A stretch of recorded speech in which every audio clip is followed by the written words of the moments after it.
The NES, or just Nintendo if you swing that way, marked a real moment of change for the gaming industry. But what will probably never change is how many whippers you can find on it that you'd probably never heard of before. Listen, they aren't always a perfect company, but Nintendo certainly know how to make a console people want to make great games for. You gotta hand it to them.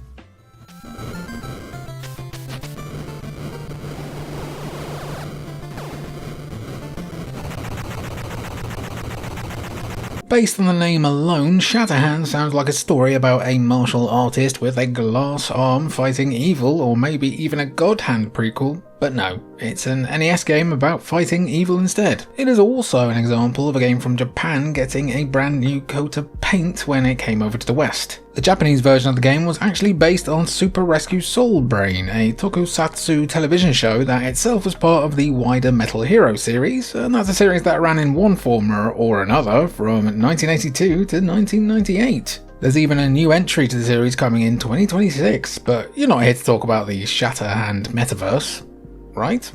Anyway, Shatter Hand on the NES would change the story, characters and visuals to create a different experience for Westerners. Set in the far, far future of 2030, players control cop Steve Herman, who loses both of his arms in a fight against Metal Command. That's a military group with designs on taking over the whole world. Like Mortal Kombat's Jax Briggs though, he's quickly given 2 cybernetic replacements and is told to go and thwart Metal Command's plans. As a side-scrolling platformer, you do that by using your new metal fist to punch everything in sight, from bullets to enemies and everything in between. Throw in a cool power-up system where players can unlock a helpful satellite by picking up a specific combination of 3 Greek letters, and you've got a fun if challenging NES platformer.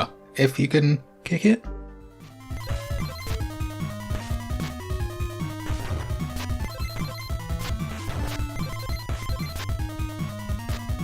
The punch kicker to the last entry's kick puncher, or is it the other way around? Kickmaster looks like another bog standard side-scrolling platformer. Dig a little deeper past the surface though and you'll find a retro platformer with a lot going for it. As the name implies, you control a master of kicking people called Sonolan, who set on an epic quest to rescue the princess Sylphie from the witch Belzed and her evil cat Spuznut. Only one of those is a fake name if you can believe it.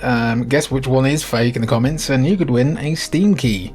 Interestingly, the game's story sets up that Sonolan's brother Makron is going to be the knight in shining armour who saves Sylphie. But the scrub is brought low by a skeleton before the game even starts. Apparently steel is no match for skeletons, but a swift roundhouse kick, sure Makron, whatever you say. The game itself plays out like classic Castlevania, except instead of whipping enemies to kill them, you're booting them in the face. Unlike other platforming beat-em-ups though, Kickmaster also includes a level-up system, with Sonolan earning more MP to use special attacks along with new moves with every level up. Kickmaster even takes a cue from games like Ghosts and Goblins, with players unlocking a harder difficulty version of the game once they defeat Belzed. Kickmaster does go the extra step further though, by adding a 3rd difficulty mode for players with the stomach and the skill to get that far. A new game plus 2, like 20 years before Dark Souls. Well played, Kickmaster, well played.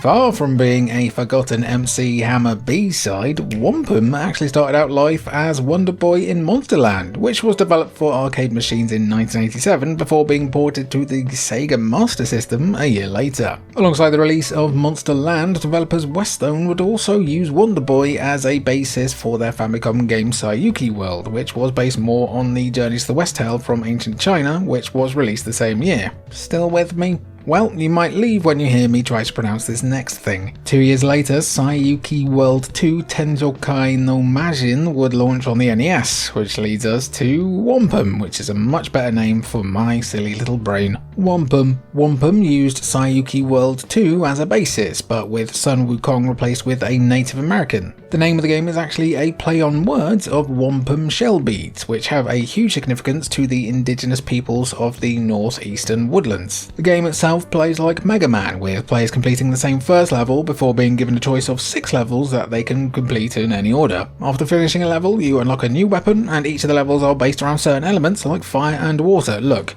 we won't lie, we've given you 200 words there to skirt around the fact that it's a bit of a shameless Mega Man clone, but if you're looking to fill a blue hole in your life and Shovel Knight isn't hitting the same anymore, give Whomp Em a whomp.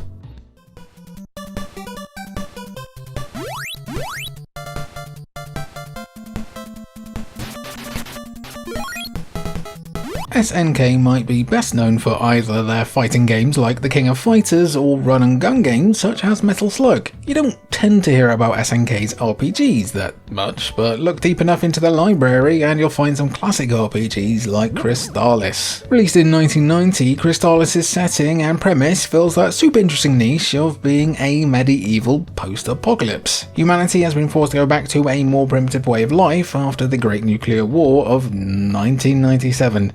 Terrible time. Now, 100 years later, humans have embraced magic, because magic just exists now for some reason, and are forced to contend with mutants from the nuclear war and the Dragonian Empire that seeks to blend magic with the outlawed science to rule the world. At the beginning of the game, players control an amnesiac who awakens in a shrine, who then must stand up to the Dragonian Empire by gathering the 4 elemental swords in order to create the ultimate weapon, Crystalis. With top-down action RPG gameplay, Crystalis felt like more than a worthy Zelda alternative. Plus, it did the 100 years after the apocalypse nearly 3 decades before Breath of the Wild did. What is this? Some kind of magic?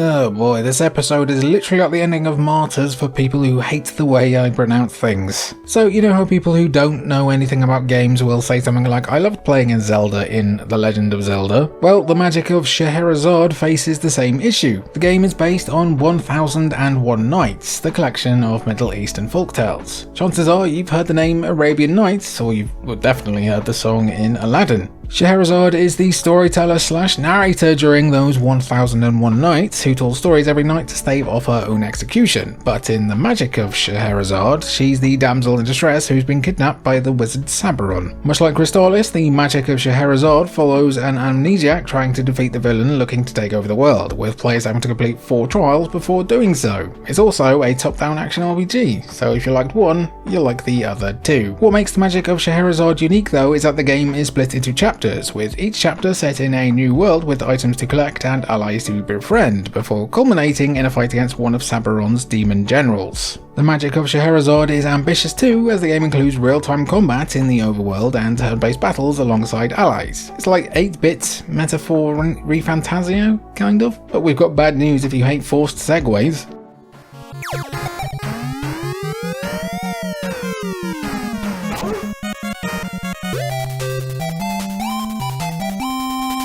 It's not often we talk about sports games here, or at least ones that aren't football or wrestling, so enjoy your sports content while you've got it, lads. The FIFA 95 playthrough will be dropping on the channel on Christmas Day. Regrettably though, we have to channel Bad News Barrett for a bit and tell you that Bad News Baseball actually has nothing to do with the film Bad News Bears. Considering Bad News Bears was released around 15 years before the release of Bad News Baseball, and both of them are about kids playing baseball, having the name Bad News Baseball feels like spotting one of those films like trying to ride off the coattails of a major franchise. You guys seen Alien Rubicon yet? Not as good as Alien Vimpto. Bad News Baseball is a bit of a bonkers game, as it's all about kids playing baseball, but your pitchers can throw 100 miles per hour fastballs and your batters can smack home runs into outer space. It's baseball, but baseball as imagined by a child, so much more fun. Oh, and rabbits serve as umpires? Gameplay-wise, Bad News Baseball is pretty similar to other baseball games that were released at the time, but players are able to utilise more pitches than other games, and there's an all-star mode that lets players form their own team to compete against a computer that's pretty dang challenging. You guys want to go play some stickball?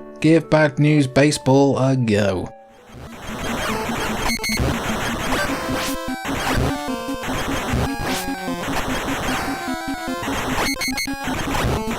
On the surface, a name like the Krion Conquest makes this game sound like a lost Michael Crichton novel. You've got Congo, Jurassic Park, the Andromeda Strain, and then somewhere in the middle there, the Krion Conquest. Fortunately, or unfortunately, if you're looking for games about Crichton works that aren't Jurassic Park related, the Krion Conquest is actually an adaptation of, get this, The Wizard of Oz? Well, kind of. In Japan, the Krion Conquest was called Magical Kids Dorothy, with Dorothy sounding incredibly similar to Dorothy from Oz. A few years before the game's release, there was an anime version of Oz that played on Japanese TV, with devs Vic Tokai hoping to secure the rights to make a game about it. They didn't, unfortunately, but were able to pivot to the Krion Conquest instead. In the future of 1999, The Earth is being attacked by the Akudama Empire, with no normal weapons able to put a dent into these alien invaders. Fortunately, magic also exists in this world, so the decision is made to recruit the witch Dorothy to wage a one-woman war against the aliens. Much like Whomp Em earlier in the video, the Krion Conquest plays out like a bit of a Mega Man clone, albeit one that managed to have the jump on Capcom by a number of months. The Krion Conquest launched at the end of 1990, but allowed players to crouch and shoot upwards before the release of Mega Man 4 about a year later. Sometimes the original needs to learn from a clone's innovation. If you want to continue to grow, innovation is kabuki.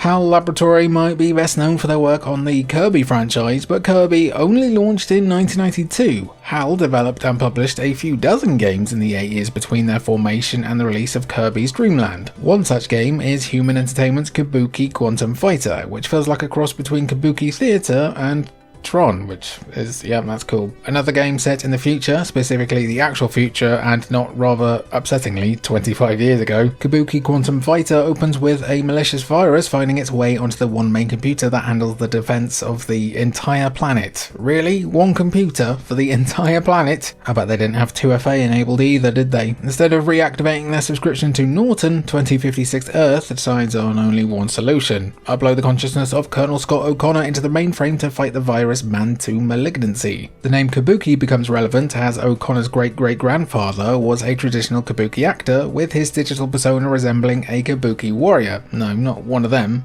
one of these. Players use guns along with alternative weaponry like Scott's new digital hair in order to fight the virus and its various virtual villains across multiple levels. Like other games in this video though, it's also based on a film, with the Famicom version tying into the film Zipong. Right, time to queue up the next game.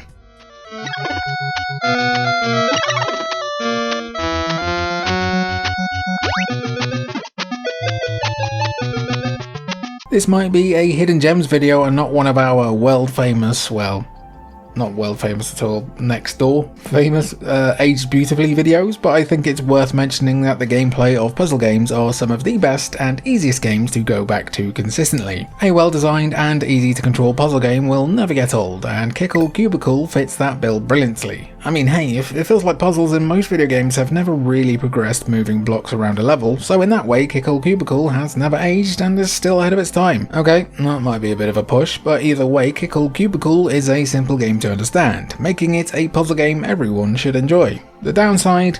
It is a whole game of ice levels. No, don't turn off the video, come back. Players control Kickle, who finds that his homeland of the Fantasy Kingdom has been turned to ice by the aptly named Wicked Wizard King. Oddly enough though, Kickle is able to save the kingdom by turning the king's minions to ice with his own freezing breath. You'd think there'd be some elemental difference between the two, but no. Throughout the levels, players freeze enemies and turn them into ice blocks, which can be kicked into the water and used to navigate through the levels and collect the red bags to succeed. With several enemy types to encounter and a whole suite of special levels to plow through once you finish the game, Kickle Cubicle is worth at least a little bit of your time.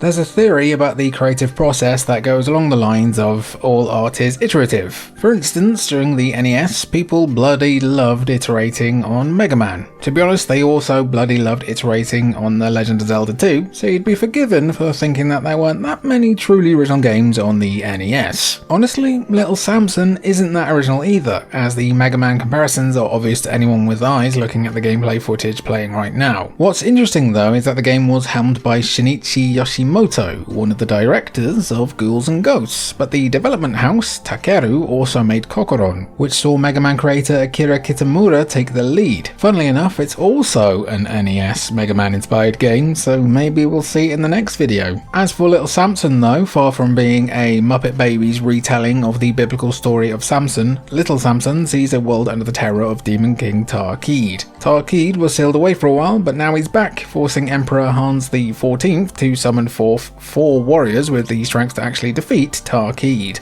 Each character has their own individual strengths and weaknesses, and can even access different parts of the level from one another, meaning players have to switch between them on the fly in order to access everything. It's an ambitious and tough game, but with dozens of stages and 4 playable characters, there's so much on offer here that it's hard not to recommend it. What do you mean this game is nearly $5 complete? What is it, FIFA 96? Outro gang, if any video is worth it, subscribe. Please make it this one. That was the hardest script I've had to read out with my mouth in many a year. There were so many, so many different words that I've never seen before in my life. And then I had to try and figure out everything. Anyway, I'm going on. It's been good to have you. I'll catch you in the next one. I've been Jimmy. Ta-ra. I can't see. It's got to be so much. I can't even remember how to talk. Bye.